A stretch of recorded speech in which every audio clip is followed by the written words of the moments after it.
The next messenger speaker will be Attorney Darnell Crosland.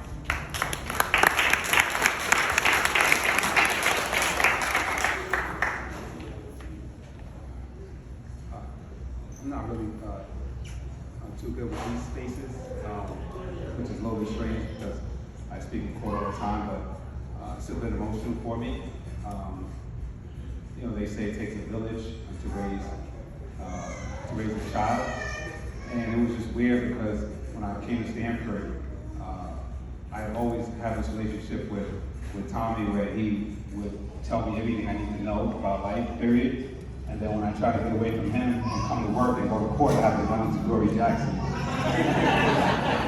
So I couldn't get away at all. And Dory worked in family relations for so long and we had so many cases together. And it was like before I left court, Tommy already knew what happened in court. And then that wasn't good enough. Some days he would just be in court and I would say, you don't work here. But he still comes to court anyway. And so I just wrote on the board, next to his picture on the sign, I said, I know what you're thinking, sign co-counsel, because he knows what I'm thinking, because he already told me what to think. So that's how Tommy was. And I can only tell you that I'm really broken up with this news that I got in the last 2 days, and I'm not sure how to recover. Because in these spaces that we find ourselves in, we have to find answers, and we have to understand that in being an advocate like he was, it calls for us to ask questions. And a lot of times people are uncomfortable when you ask questions. But that's what he wanted us to do, and that's what he wanted me to do. The last text I got from him, he said, hey, cuz, I saw you driving down the street, give me a call, I have some clients to send to you. So when I got this call about what happened, I was upset with him because I didn't want him to make himself a client just to give me a client. Because that's what he would do. If you couldn't get a client, he'll make a client for you. And that's because he wanted to encourage you so much. So I can only say to us all here tonight that over the next days and weeks and months, we definitely have to make sure that we don't turn our backs on what he would have wanted. And I think that it's important to know this. Whatever happened here, we could all agree this probably wasn't intentional, but there was some negligence here that we have to address and make sure it doesn't happen again. Because we know that it's been happening more often than needed. And so if we turn a blind eye to that, then we're not doing anything but setting ourselves up for failure. And lastly, what I would say is Tommy would not let me leave this podium without asking for a call to action. He wasn't just a talker, he wanted something done. So I wrote on this poster board over there that I know what you're thinking, is because I was telling the truth. I know what he's thinking.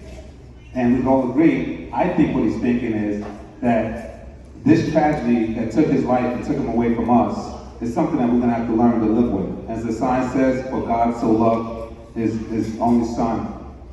He was our only son. But one thing about him is that he's not going to walk away from this podium without asking for a call to action. And when I said I know what he's thinking, I know what he's thinking. And this is what he's thinking. He's probably thinking that no one in his family who should ever have to come out that house and cross that street to pick up mail. Amen.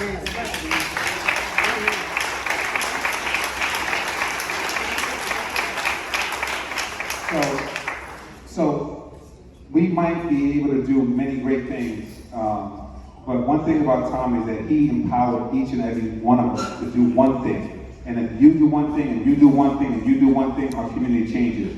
So when I went up to the house and saw Dory, when I went up to see the families, and I had action reconstructions go out there, the first thing I was thinking was, Dory's not going to walk across the street and get no more mail. And Mayor, I don't know what kind of power, we don't know what kind of power we have, and I learned, but if you have a little bit of power, and I saw some state reps, there's a state rep, right? State rep? I don't know positions anymore, I've been out the loop. But there's a state rep right there. If you're all getting a room, that mailbox should be tomorrow morning, should be on her lawn.